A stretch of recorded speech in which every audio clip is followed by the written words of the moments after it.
Here we go again. Dan, my IT manager, and Sharon, our sales exec, coming into a meeting in my office.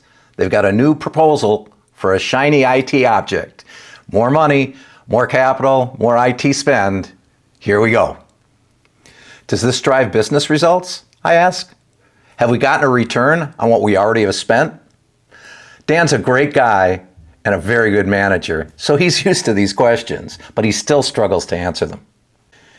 Dan says, well, IT's complicated, Phil, and we've got all these legacy systems and we have to modernize, and this is part of that. And with cloud and AI innovations, we just have to keep up.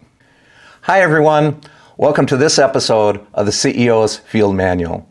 I'm Phil Coerper, Managing Director of Ringling Business Solutions, and your host. The title of this episode is How to Tame the IT Spending Beast.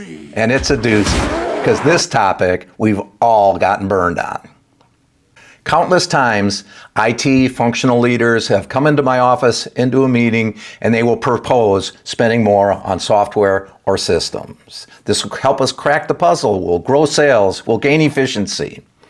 The upgrades are often compelling, and I do get caught up in the hype myself. Or I'll think, hey, well, even if half of this turns out, it's still a really interesting investment for the business. Then we spend, we invest time, we start to look for those outcomes, for those results, for that return, and it's difficult to find. And we're on to the next one at that point.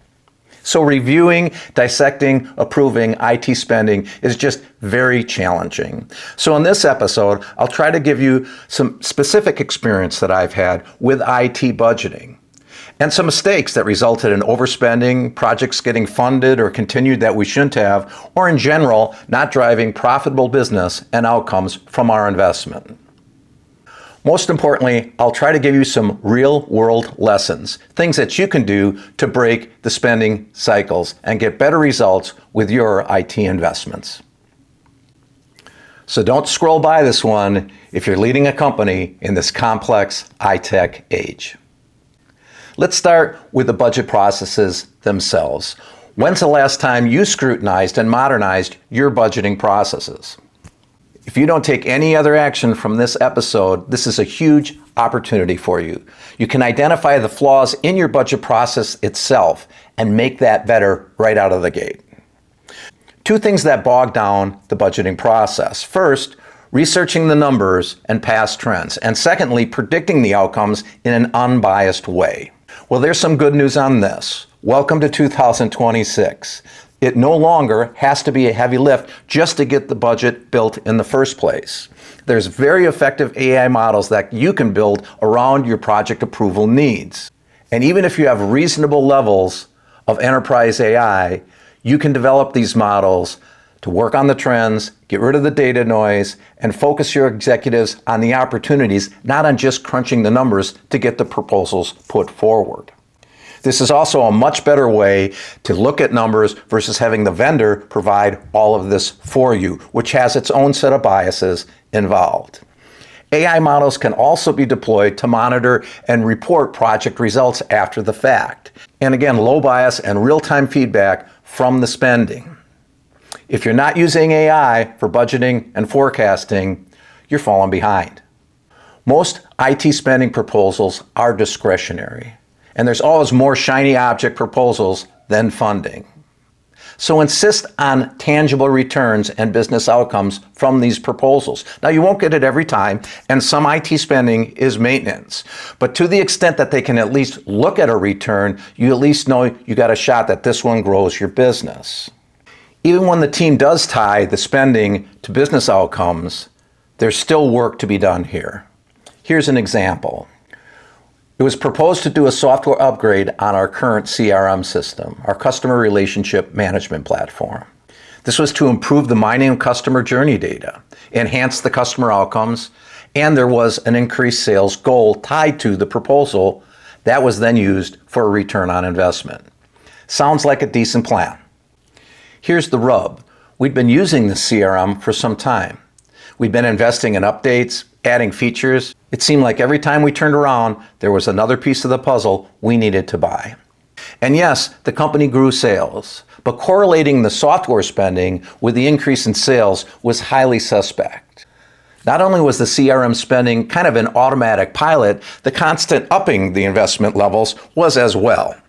What had began as a narrow logical investment had ballooned into a constantly hungry beast, with no stakeholder incentivized to tame it. The CRM salespeople had a close relationship with my salespeople.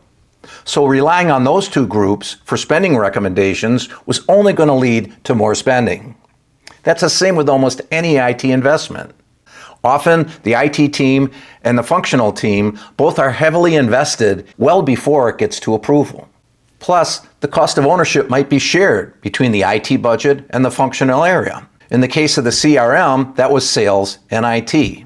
So it's easy for sales to press for tech that IT will have to fund, and it's brutal for IT to cut this spending in the future.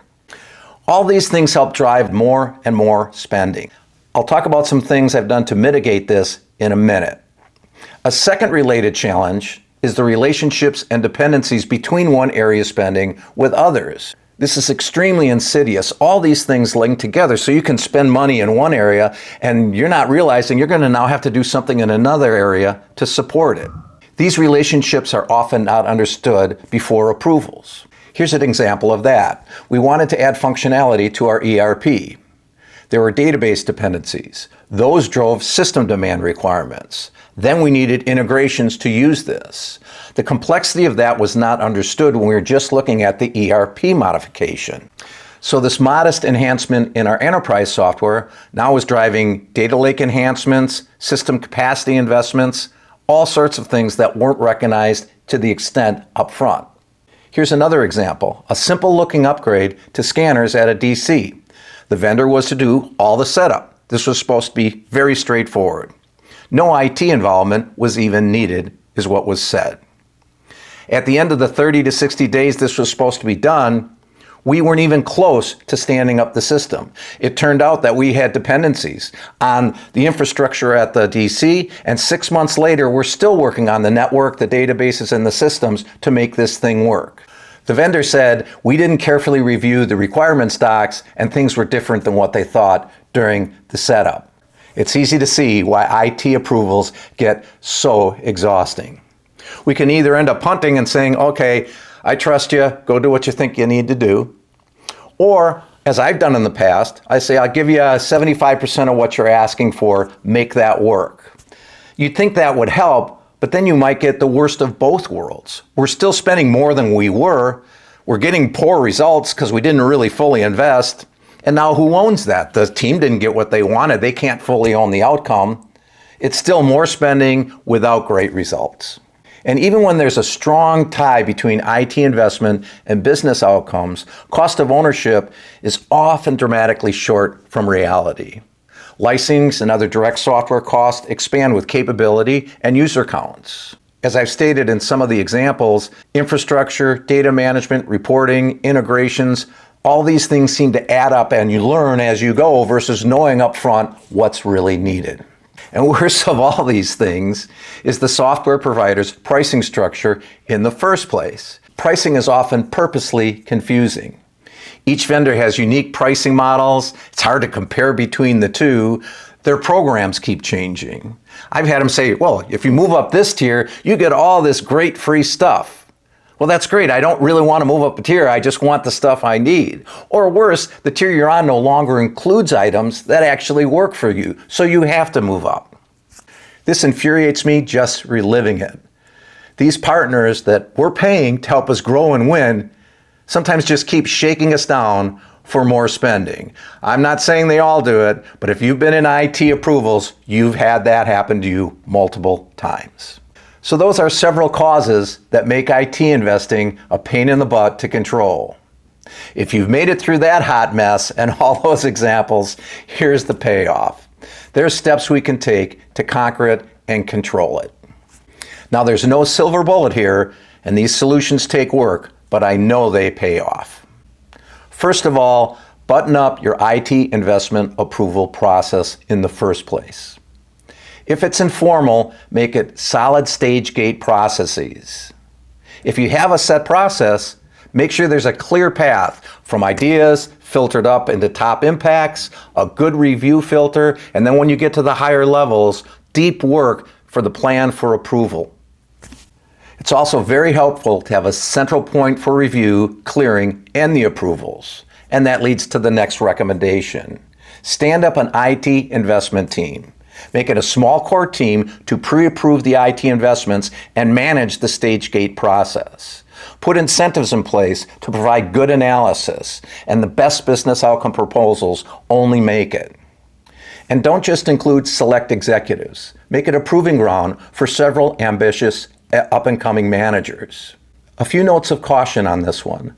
Most resistance might come from your executives themselves, if they see it as a dilution of their power to choose and approve the projects that they want to do.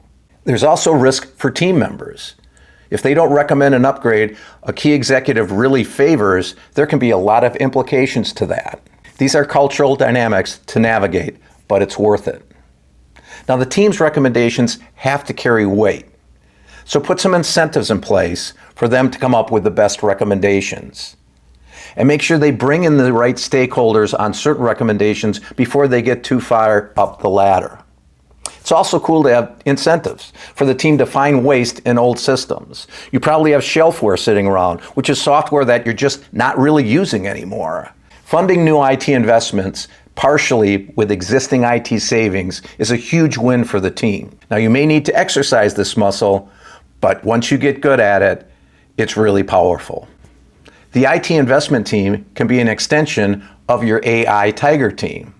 Now, if you don't have an AI Tiger team, drop me a note. We can follow up on that best practice. It also is very powerful.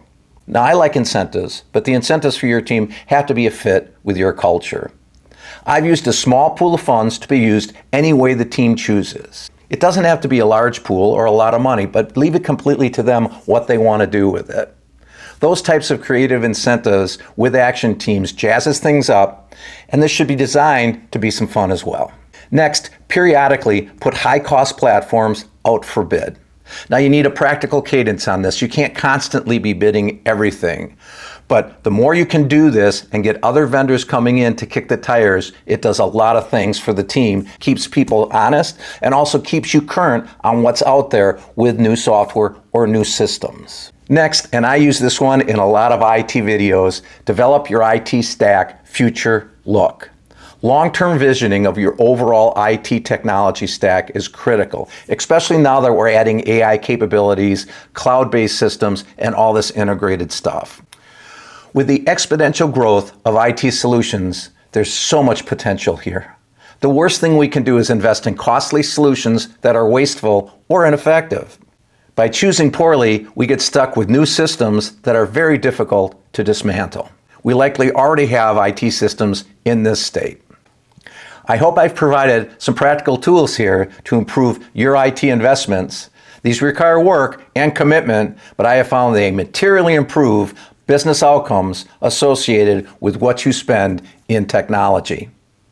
Thank you for joining this episode of the CEO's Field Manual. We'll see you soon. Thanks, everybody. Please subscribe, and we'll see you at a future video.